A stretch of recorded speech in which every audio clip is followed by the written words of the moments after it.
Tengo el placer de presentaros hoy a Isidro Vidal como ponente. Isidro Vidal, si algo le caracteriza, es su versatilidad, ante todo y sobre todo su capacidad para estar en múltiples entornos con capacidad extraordinaria para combinar la docencia con intereses personales y con, sobre todo, artísticos. Y en esto del mundo de las TIC, pues tanto en Aulablog, con Educablog, como pues es de los pioneros en el mundo 2.0. Y es lo bueno de tener gente pionera en el mundo 2.0 que encima se dedique a enseñar. Y además se dedica a enseñar, entre comillas, a preparar, a estructurar la formación en los ámbitos reglados, en los ámbitos de la formación al profesorado. Hoy, por tanto, desde su experiencia versátil y de esa capacidad que tiene de simultanear múltiples ambientes, hasta el trombón de varas, que lo toca bastante bien, o la guitarra, si acabarás cerrando con un mini concierto para atraer más público o no. Bueno, no. A lo mejor lo podemos conseguir esta noche, si no después de la película. Bueno, pues nos va a hablar se va a focalizar en su ponencia en el diseño de un PLE para el aula digital en un entorno Escuela 2.0. Sobre todo desde su experiencia, además una experiencia en Euskadi que tiene dificultades, pero tiene muchas oportunidades, y además es un entorno donde el docente, pues hay de todo tipo, pero también es un docente bastante participativo y bastante colaborativo, y también de su propio trabajo en redes de aprendizaje de docentes, como ahora mismo en Aulablog. Y no voy a decir más, ya empiezas.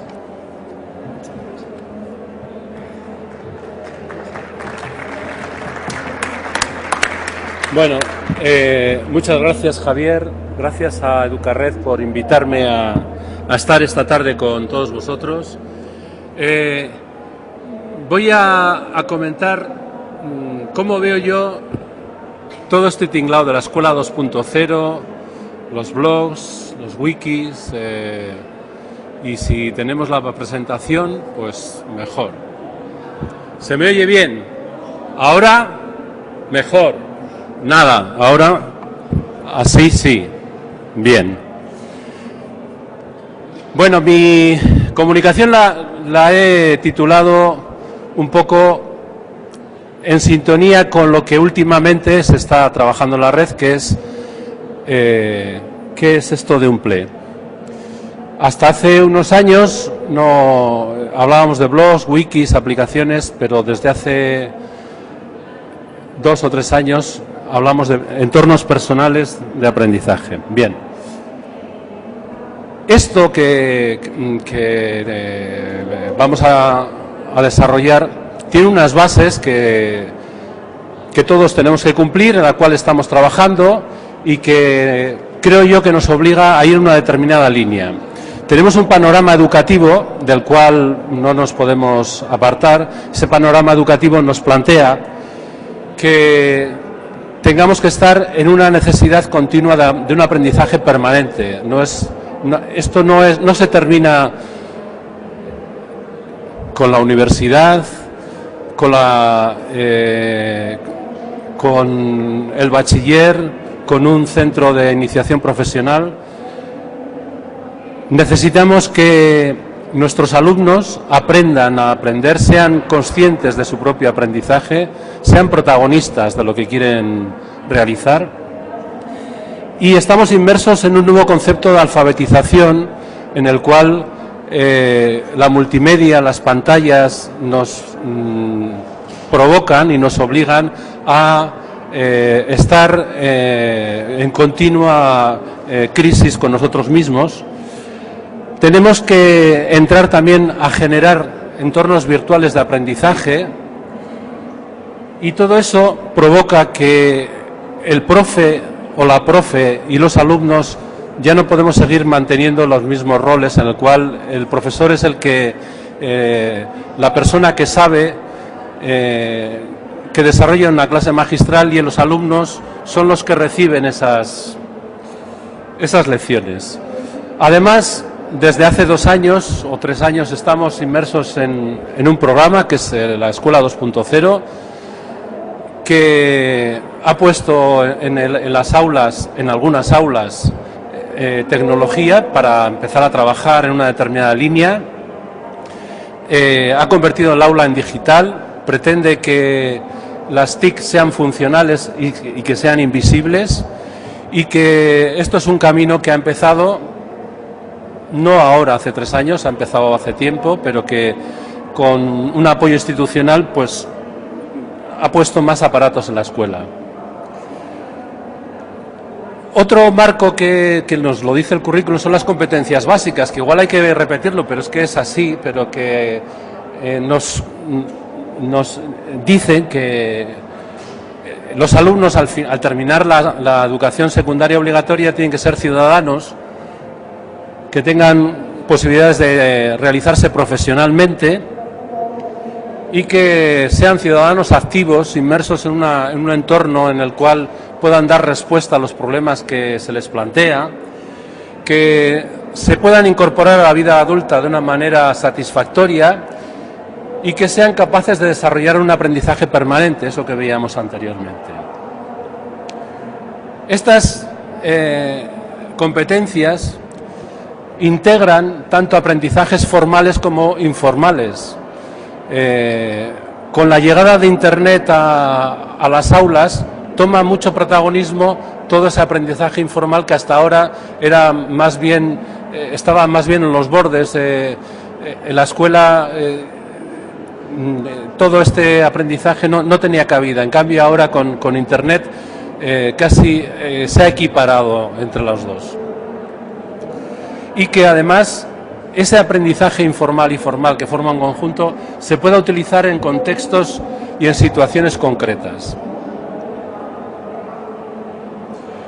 Las competencias básicas, y a mí la que más me interesa ahora en estos momentos y que creo que es transversal, es la competencia en el tratamiento de la información, de la competencia digital, que requiere habilidades pues para el tratamiento de la información. Va a requerir habilidades para buscar, para obtener, para procesar información, para comunicar, para transformarla, y además se va a tener que realizar mediante diversas estrategias orales, escritas, mediante productos audiovisuales, digitales, multimedia. Pero ese tratamiento de la información, de la competencia digital, sobre todo, implica que los alumnos utilicen los recursos tecnológicos, que ellos sean los protagonistas de lo que vayan a hacer. Y eso requiere que sea una persona autónoma, eficaz, responsable al seleccionar y tratar la información, y que utilice sus fuentes y soportes y domine una serie de lenguajes específicos que están ligados al tratamiento de la información y la comunicación. Y también significa que sepan comunicar eso que quieren tratar, empleando una serie de recursos y con una actitud crítica y reflexiva. Todo ese compendio difícil y que no se consigue en muy poco tiempo. Pero no nos queda más remedio que pensar que el ordenador es otro elemento más dentro del aula y de los soportes que va a utilizar el alumno. Las TIC pueden ofrecer un grado de protagonismo a todos los alumnos. Cada uno puede buscar y encontrar su propio rinconcitos.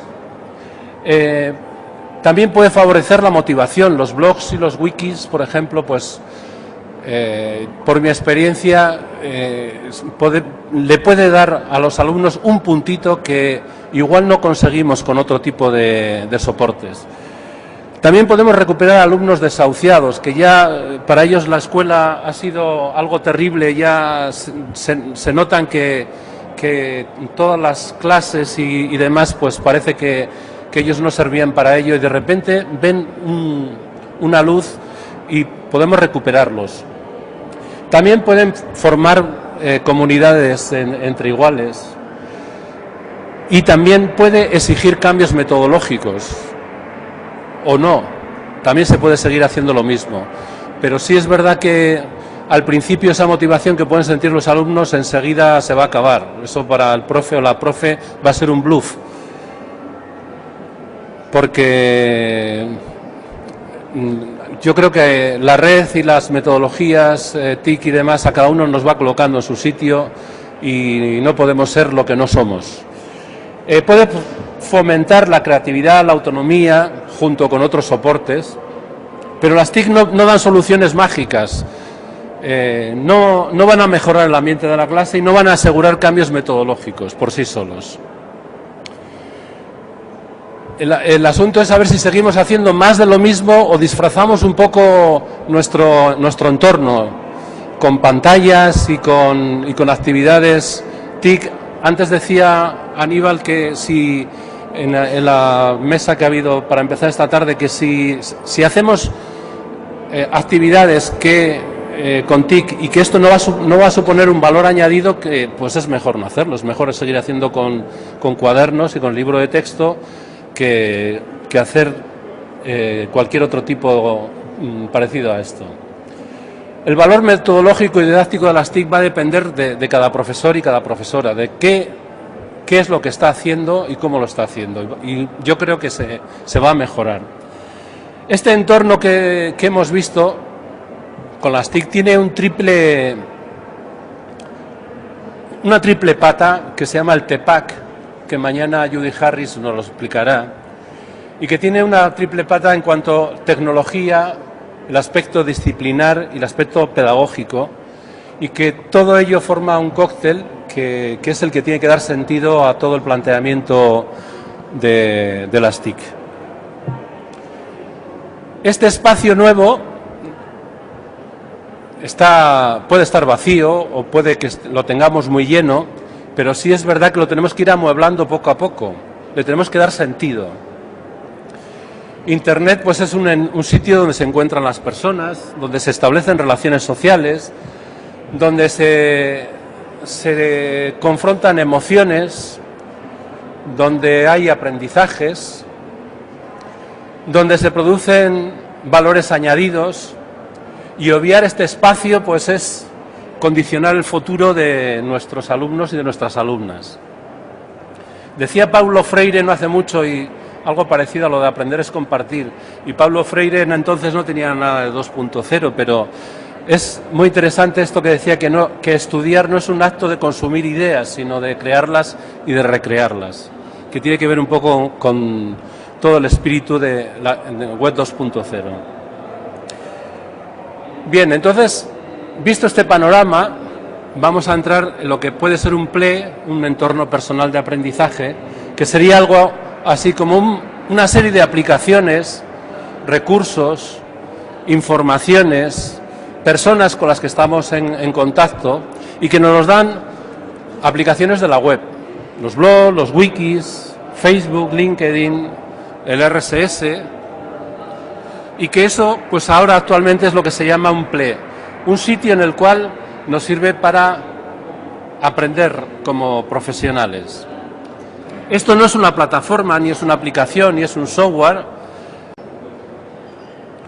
Y Jordi Adel nos planteaba en un vídeo que tiene en YouTube, que es muy interesante, pues un esquema que lo que puede ser un PLE, que está compuesto por aplicaciones, por fuentes de información a las cuales nos suscribimos y de las que participamos, y luego un entorno personal de aprendizaje que serían todas esas redes que formamos o que estamos en contacto.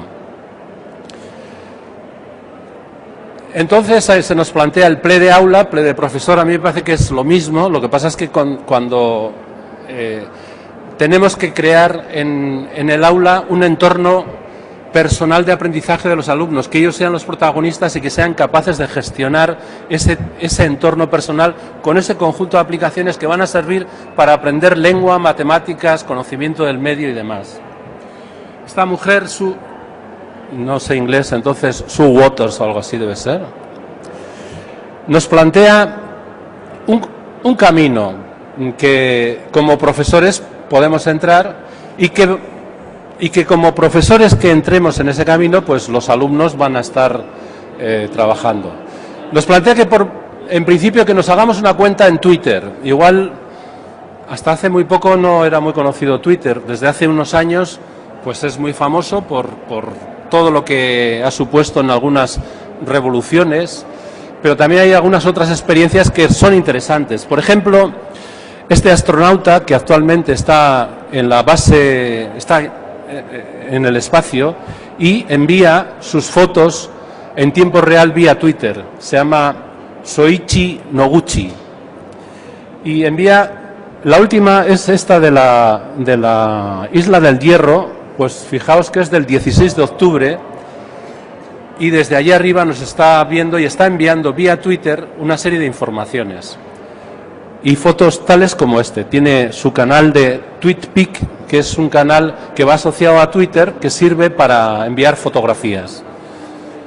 Cosas tan bonitas como estas, en tiempo real, y que son...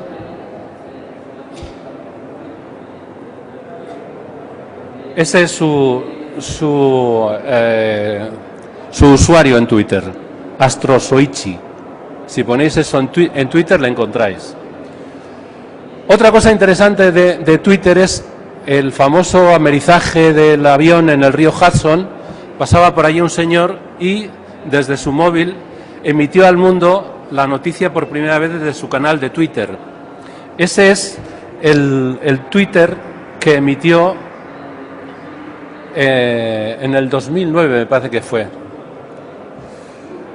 ¿Para qué podemos usar Twitter en el aula con los alumnos? Y pues podemos utilizarlo nosotros para recibir feedback de otros enseñantes, los alumnos para recibir feedback de otros centros o de otros compañeros, para participar en la red, que no es moco de pavo, para informar sobre convocatorias, para informar sobre esta convocatoria, como para informar de eventos, para seguir eventos, para leer noticias, para hacer notificaciones a las familias como centro de cualquier tipo. Twitter tiene la posibilidad que en 140 caracteres, de una manera muy dinámica, emite mensajes e información, pero no solamente texto, sino puede emitir imagen, vídeos, documentos y cualquier otro tipo de aparato que se nos pase por la cabeza. Para usarlo, pues hay que darle una vuelta, porque no es fácil de entender. La primera vez te vuelves un poco loco de qué pasa con esto, pero yo sí os animaría a que entréis en su funcionamiento y en que le deis una vuelta y os hagáis usuarios de Twitter. Bueno, hay que escuchar, ver lo que otros hacen, preparar tu cuenta de Twitter con listas, porque imaginaos una persona que sigue a 300 personas, por ejemplo, o a 20, no te da tiempo a leer todos los días tal cantidad de mensajes. Imaginaos personas que siguen a 6 millones o que le siguen 6 millones de personas o 400.000, pues eso requiere pues una serie de operaciones que tienen que ver con las listas, los favoritos. Twitter necesita un tiempo. Al principio no se nota su potencial, pero el retorno no es a corto plazo. Hay que darse hay que tener paciencia y no obviar pues la posibilidad de uso de smartphones tipo iPhone o Samsung o cualquier tipo de estos, que favorece mucho este tipo de comunicación. ¿Nos acordáis de Sue Waters? Otra propuesta que nos hace es que nos hagamos una cuenta de blog, que nos hagamos un blog. ¿Para qué? Pues igual para hacerse un blog personal. Queréis pasearos por la red con vuestras ideas políticas, o sois escritores de poesía, o sois aficionados a la bici, o simplemente queréis escribir. Pues podéis haceros un blog personal o un blog educativo para el aula y utilizarlo como soporte para actividades didácticas, para plasmar eventos. Podéis hacer un blog colectivo de aula como cuaderno virtual. Pero tened cuidado con los sitios gratuitos, porque os puede ocurrir algo como esto, que tanto abunda en la web 2.0. Blogger parece que no se va a caer, ni WordPress tampoco. Pero si os decidís a trabajar en la red de una manera seria, pues compraros un servicio, un un dominio y compraros un servidor y tener las cosas en vuestro espacio para trabajar. Otra de las recomendaciones que nos hace esta mujer es que nos suscribamos a algunas páginas web o blogs.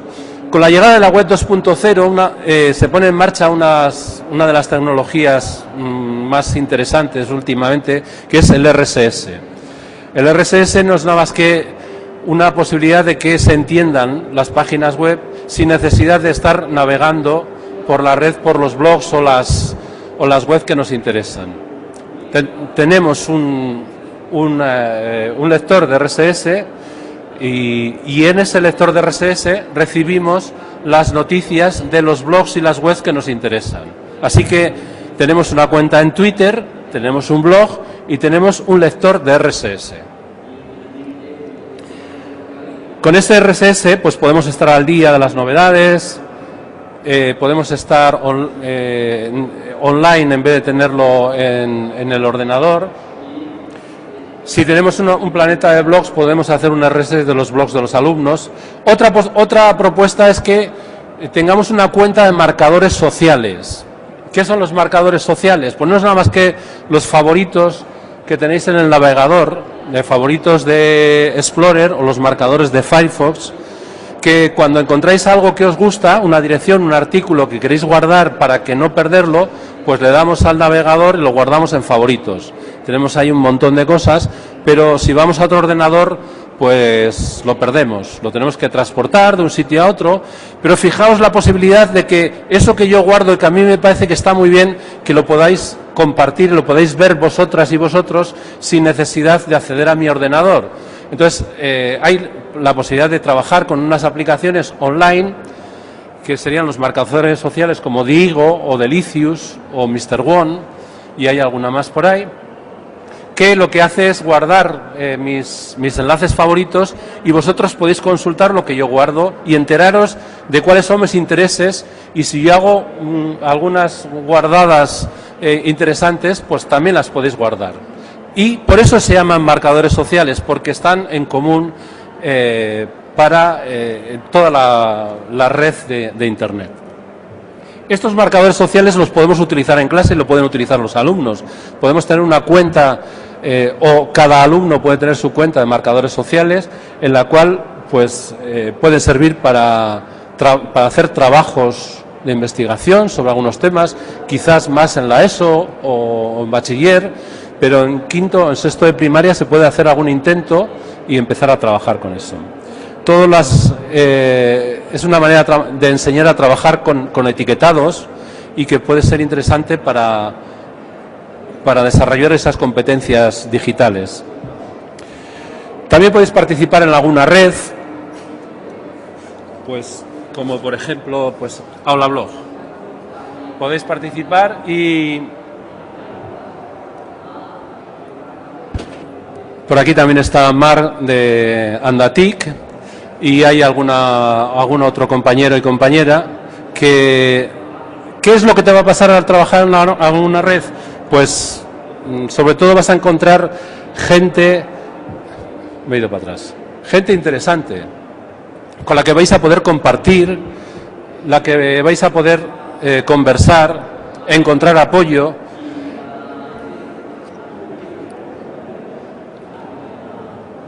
A ver, foto.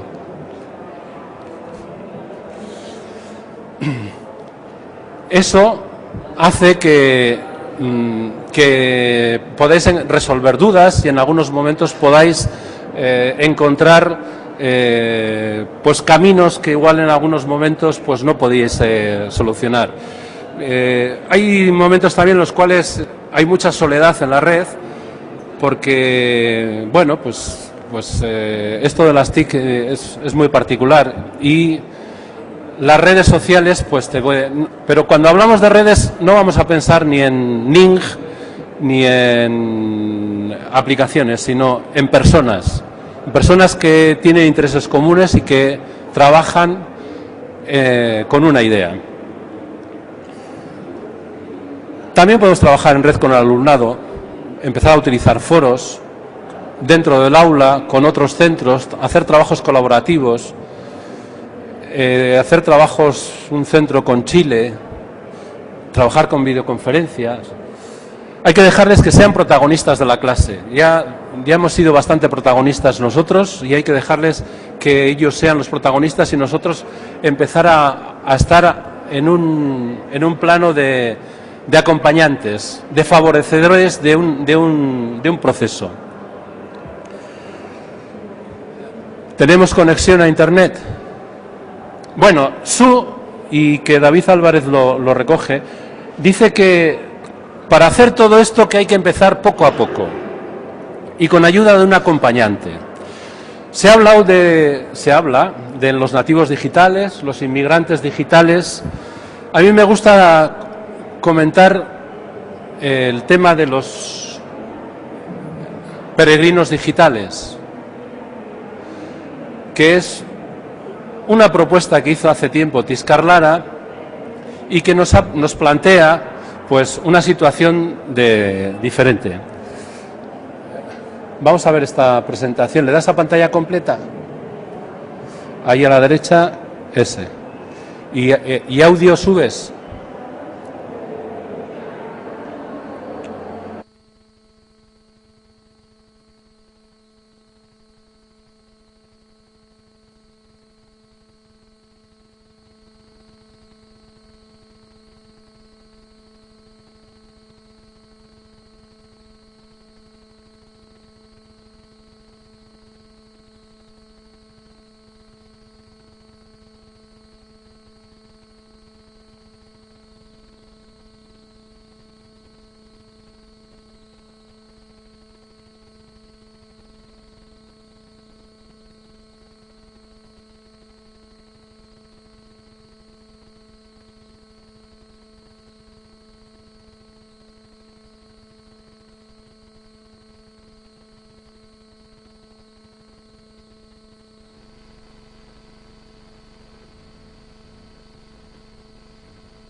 Bueno,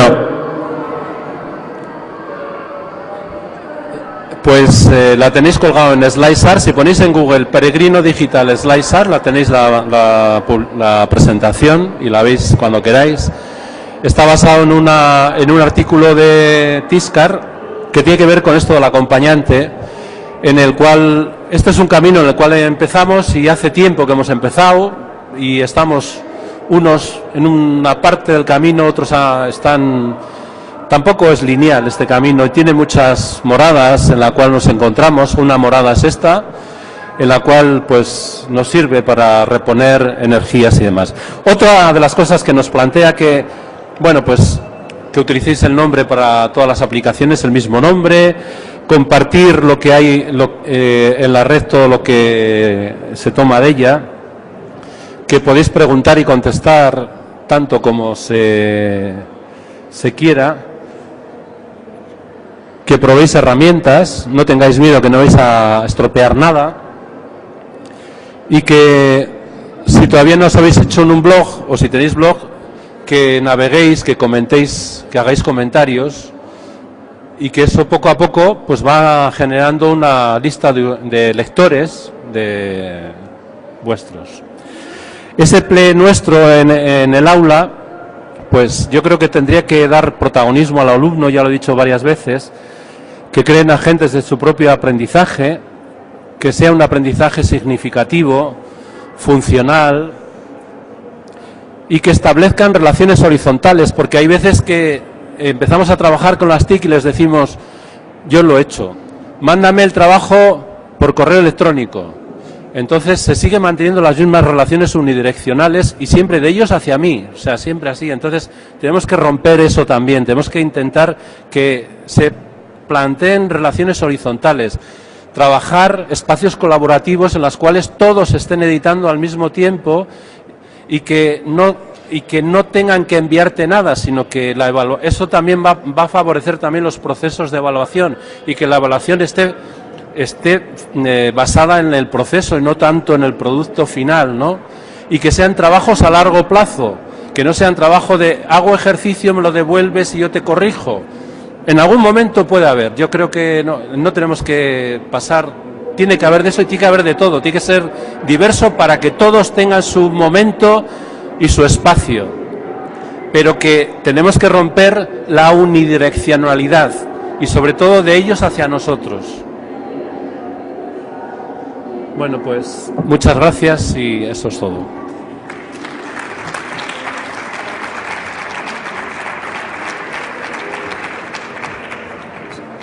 Ahora abrimos un pequeño turno de preguntas al ponente, incluso si surge también alguna disertación de alguien que tenga experiencia significativa que lo comparta, pues será bien acogida.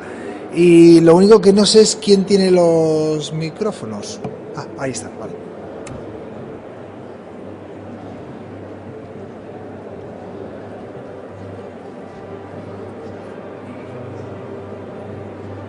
Sí.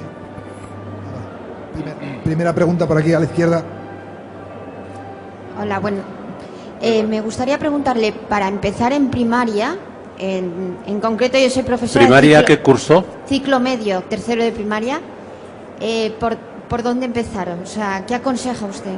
Por donde tú quieras. ¿Sí? La decisión la tienes que tomar tú, o sea, yo no me puedo poner en tu pellejo. Yo creo que hay que empezar por uno mismo. Si vas a empezar con tus alumnos, primero tienes que probar contigo, a ver qué haces tú. No, conmigo ya he empezado. Bueno, o sea, pues entonces lo tendrás. He hecho un blog, entonces lo tendrás claro. Lo tendrás claro qué tienes que hacer. Yo empezaría haciendo un blog en el cual lo que pasa es que algunas veces suele haber problemas legales de publicación, de imagen, ese tipo de cosas. Pues bueno, cada centro lo va solucionando, pero puede ser un blog o puede ser un wiki, algún tipo de cuaderno virtual, un soporte en el cual todos se vean, puede estar cerrado en vez de estar abierto y que a la hora de entrar entren con alguna clave. Y yo lo que sí haría es ir poco a poco y ir metiendo soportes digitales dentro de lo que tú haces. Tú llevas ya unos años trabajando, programando, dando tus clases. Y entonces esa programación decide en qué momento vas a empezar a utilizar algunas aplicaciones o soportes virtuales, que sean cosas muy concretas, muy medidas y que sepas qué resultados más o menos van a tener, que no tenga, que el éxito de esa aplicación vaya a ser más o menos favorecedor. Y no empezar con mucho trote, ¿no? Porque los alumnos también están muy acostumbrados a que les expliquemos la lección, explico la lección, hacen los ejercicios, me los devuelven, están muy acostumbrados a eso. Si, por ejemplo, hacemos una web quest que les planteas una actividad con 5 actividades, 5 tareas, que es a largo plazo, se descolocan. ¿Pero cómo? Esto, o sea, se tienen que organizar, tienen que planificar, se tienen que juntar en grupos, decidir. Ese tipo de competencias y de forma de trabajo no están acostumbrados y también les tenemos que acostumbrar.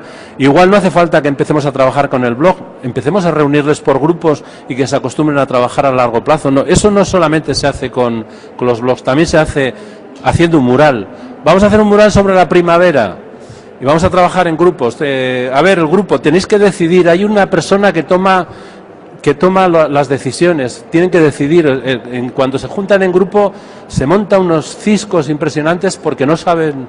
Entonces, ese tipo de habilidades es interesante. Sacar fotografías, editarlas, pues pequeñas cosas, tener no sé. Hola Isidro, muchas gracias por ha estado muy bien, enhorabuena.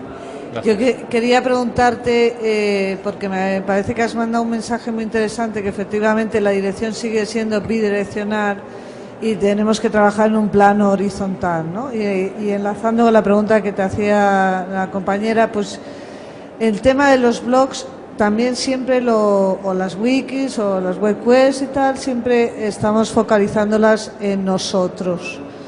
¿Qué experiencias tienes de blogs hechos por los alumnos, mantenidos por los alumnos, actualizados por los alumnos y que ese blog crece con ellos? Yo tengo la experiencia de haber hecho...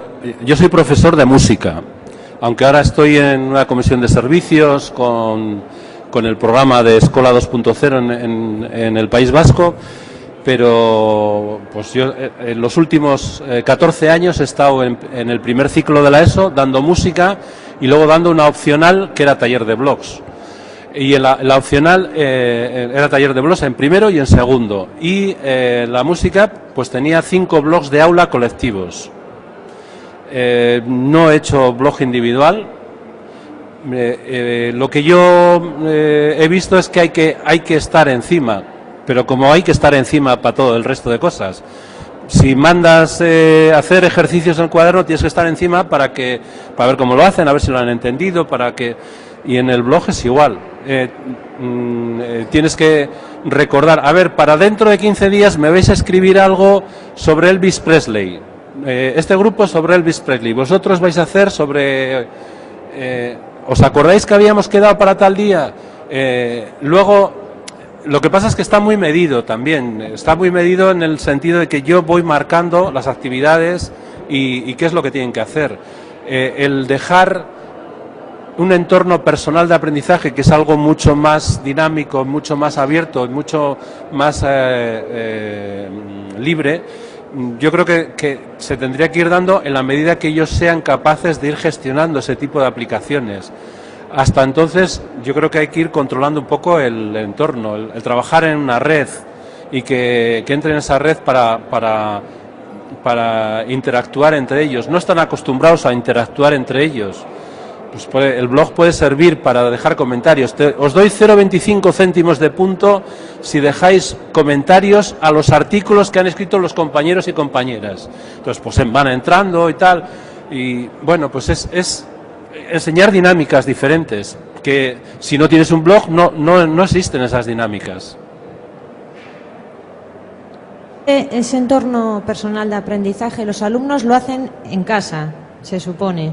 No. O también se puede trabajar. Si tenemos el aula digital y las TIC son invisibles, ese futuro próximo o presente inmediato, el ordenador está en clase para que trabajen en rincones o por proyectos y que en el momento que necesiten lo cogen y trabajan con él en función de una línea de trabajo planificada. También puede servir para casa, que se lo pueden llevar, pero hay sitios donde no se lo pueden llevar a casa, pero se lo podrían llevar a casa, utilizarlo para trabajar desde casa el grupo que desde clase pues luego continúan. Todas esas posibilidades existen, yo creo que hay que canalizarlas, ¿no? y darle facilidades para que eso ocurra. ¿Qué experiencias conoces tú? Si también vosotros dentro de la Consejería de Educación así lo tenéis, de acompañamiento a los docentes para que incorporen en su acervo, en su trabajo PLE, si a vosotros inclusive dentro de la consejería estáis trabajando en esta línea, etcétera.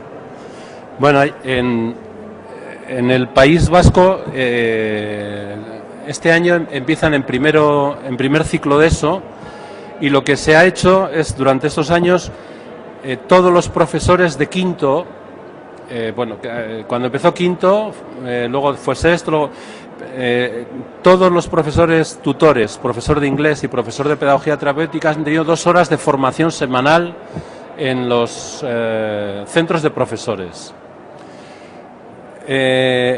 Y actualmente se sigue manteniendo. O sea, llevamos 3 años con ese plan de formación y esa formación es obligatoria. Eso pues ha supuesto que, bueno, pues que haya profesores que hayan empezado a lanzarse a la piscina. eso no asegura que haya gente que haya perdido el miedo. Sigue habiendo reticencias. Ha habido otras personas que han perdido las reticencias. Yo siempre digo que las reticencias siempre están motivadas por otros problemas, no por el problema de la tecnología.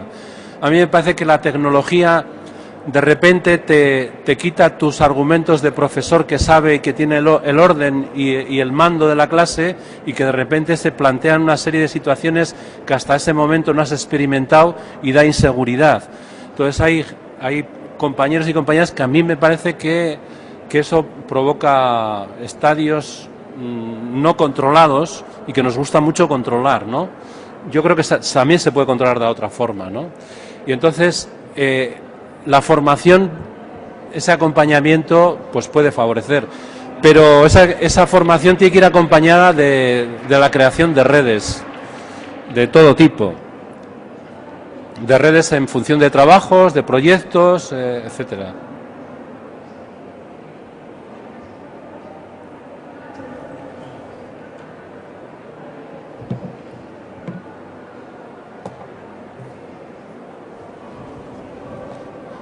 Isidro, buenas tardes. Muchas gracias por tu actitud fundamentalmente generosa y 2.0. Y quería comentar que me gusta mucho que se traduce, al menos me da esa sensación de que no hay una separación entre tu forma de aprender y lo que tú le estás proponiendo a tus alumnos para aprender. Entonces, yo creo que muchas veces pedimos que se nos evalúe a nosotros de una forma distinta a la que nosotros evaluamos a los alumnos, y igual nos pasa en muchos otros aspectos. Y yo veo en tu planteamiento justo lo contrario. Es decir, que estás planteando que tú eres un profe que aprendes continuamente y estás apoyándote en tus iguales para aprender, y lo que estás haciendo es llevar a tus alumnos a ese huerto, ¿no? Sí. Me encanta. Yo, cuando he estado trabajando con mis alumnos con blogs, el feedback que he recibido de ellos ha sido mi mayor alimento de todo este planteamiento, y que el que yo me haya lanzado a la piscina más y que haya provocado otra serie de situaciones, ¿no? Por ejemplo, hace poco pues me he encontrado con una alumna y gente que se acuerda, ¿te acuerdas? O que alumnos que les veo en Facebook, que me agregan en Twenty, que me agregan en no sé qué otra red. Entonces, bueno, pues que les ves que yo ahora no estoy con ellos y que ellos siguen, aunque ya no hacen nada de TIC.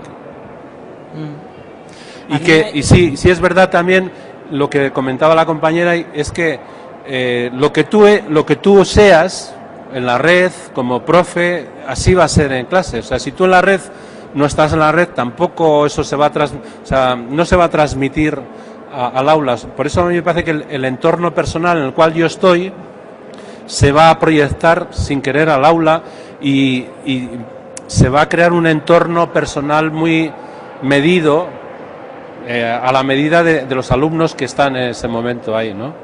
Yo no sé cómo ves tú el tema, yo no sé si encuentras relación entre el PLE, los e-portfolios, la posibilidad de que uno tenga un sitio donde se desarrolle, digamos, su vida digital, o donde se hagan referencia a todo lo que uno va creando, porque todo esto nos va abriendo nuevas puertas y nos va creando nuevos interrogantes. Es decir, claro, la identidad digital, la privacidad, es que todo eso tiene que entrar a funcionar dentro de ese PLE personal, y cuando empezamos a trabajar con los alumnos, ¿no?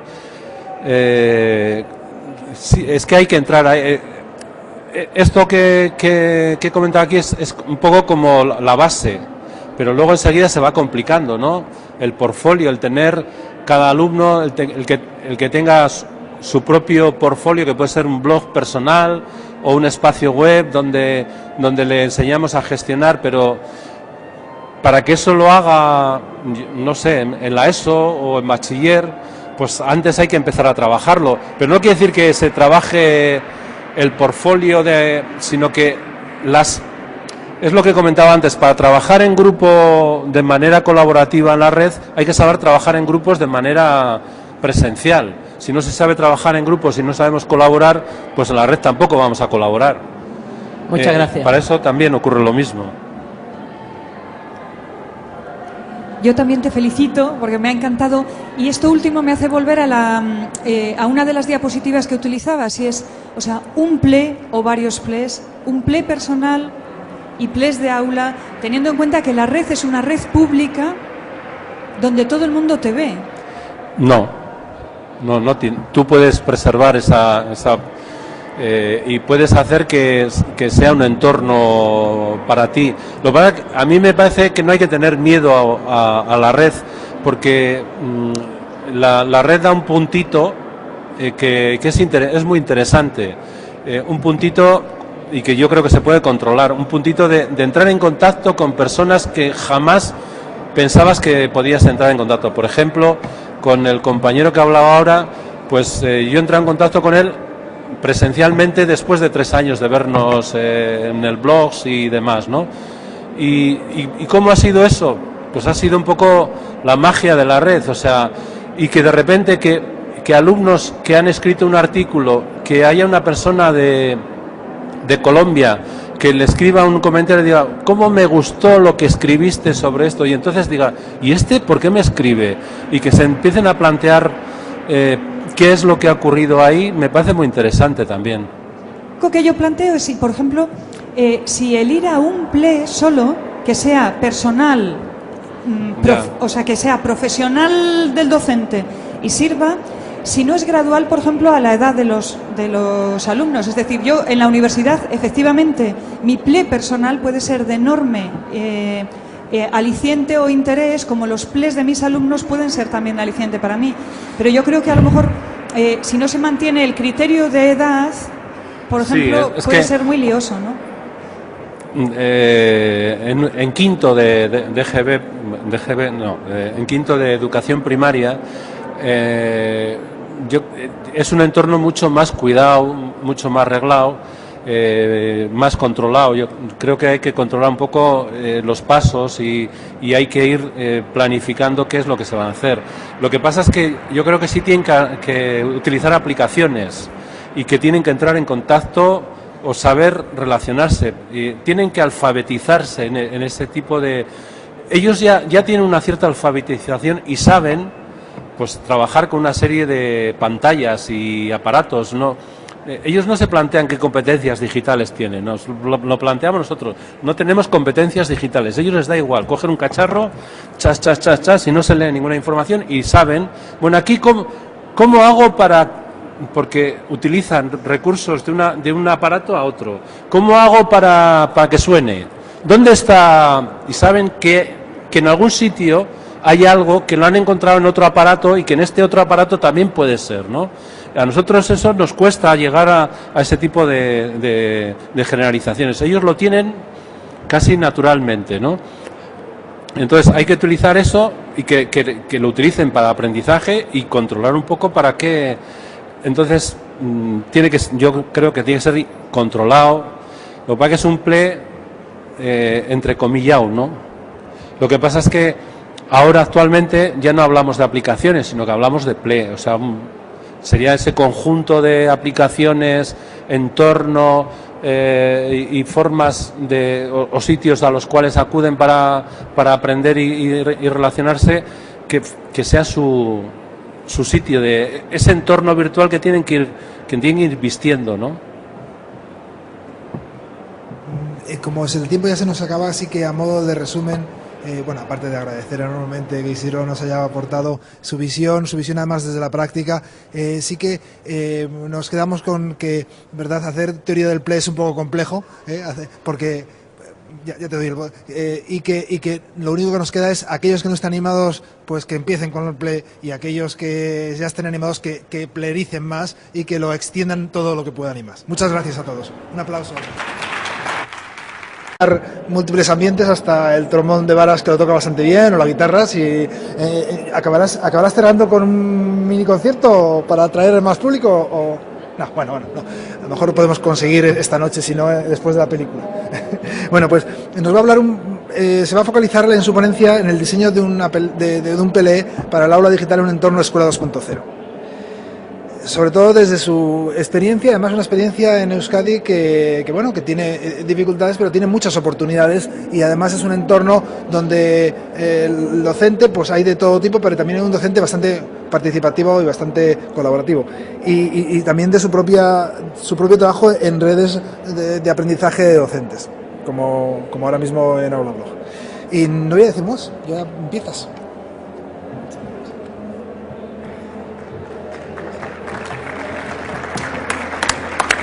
Bueno, muchas gracias, Javier. Gracias a Educarred por invitarme a estar esta tarde con todos vosotros. Voy a comentar cómo veo yo todo este tinglado de la Escuela 2.0, los blogs, los wikis, y si tenemos la presentación, pues mejor. ¿Se me oye bien? ¿Ahora? Mejor. Nada, ahora así sí, bien. Bueno, mi comunicación la he titulado un poco en sintonía con lo que últimamente se está trabajando en la red, que es ¿qué es esto de un PLE? Hasta hace unos años no hablábamos de blogs, wikis, aplicaciones, pero desde hace 2 o 3 años hablamos de entornos personalizados, y estamos inmersos en un nuevo concepto de alfabetización en el cual la multimedia, las pantallas nos provocan y nos obligan a estar en continua crisis con nosotros mismos.